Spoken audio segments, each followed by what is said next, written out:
Finding the right notebook will change how you journal forever. Journaling is an incredibly important part of the creative process. It's how we get our thoughts out, it's what allows us to develop and create our ideas, and it's what helps us succeed in any creative or productive field. And so although we place a lot of time and effort on doing the actual things, sometimes a small tweak in some seemingly miscellaneous part of the process can change everything. The problem.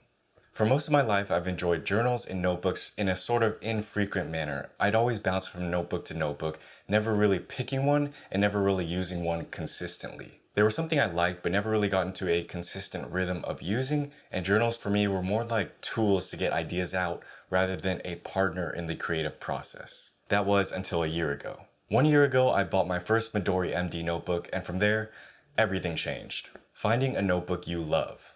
What I didn't understand back then was how different my life would be simply by using a notebook I loved. Although in retrospect, it makes perfect sense. Notebooks are something I use every single day of my life, so why not have one that inspires me, that I can't get my hands off, that I can't just not use? For me, I didn't even know it was possible. I didn't even know that was a thing. What I love about these Midori MD notebooks are their simplicity. They've got no bells and whistles. They're just really nice notebooks designed for comfortable writing.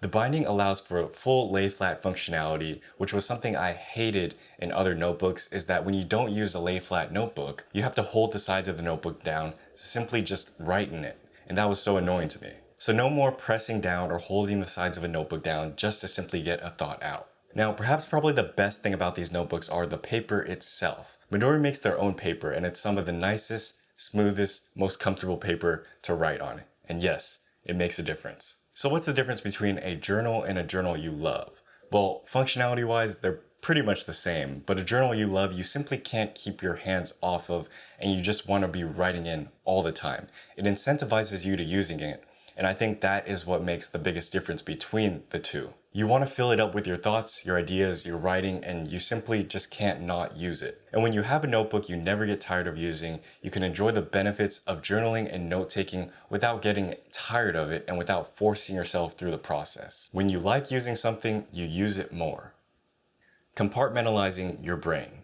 So you may have noticed, but I have way more than just one notebook, and this was due to a big problem I used to have before. I used to keep all of my thoughts and journaling and all that stuff in one place, sort of a commonplace book. And so while I do still have a main notebook where I write everything in, I've since added many other notebooks to my arsenal. Our thoughts are kind of like an unorganized cloud. We have all these thoughts and ideas just floating around, and journaling allows us to get these thoughts down on paper, organize them, compartmentalize them, write them down, etc. And so having one notebook is okay, it works, it's important, but what I found was a better solution towards this was to have a notebook for different solutions.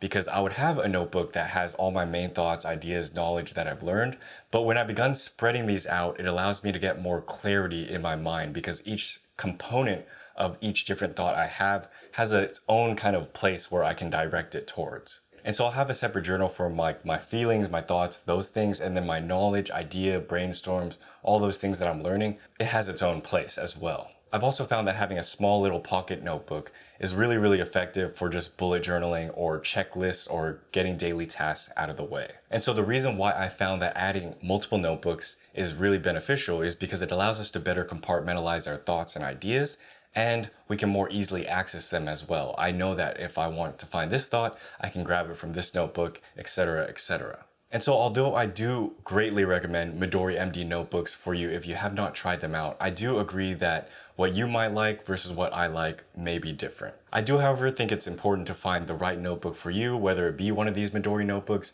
or just a simple normal craft notebook. It does exist somewhere, and it may change how you personally journal forever. Thank you for watching, like and subscribe, bye.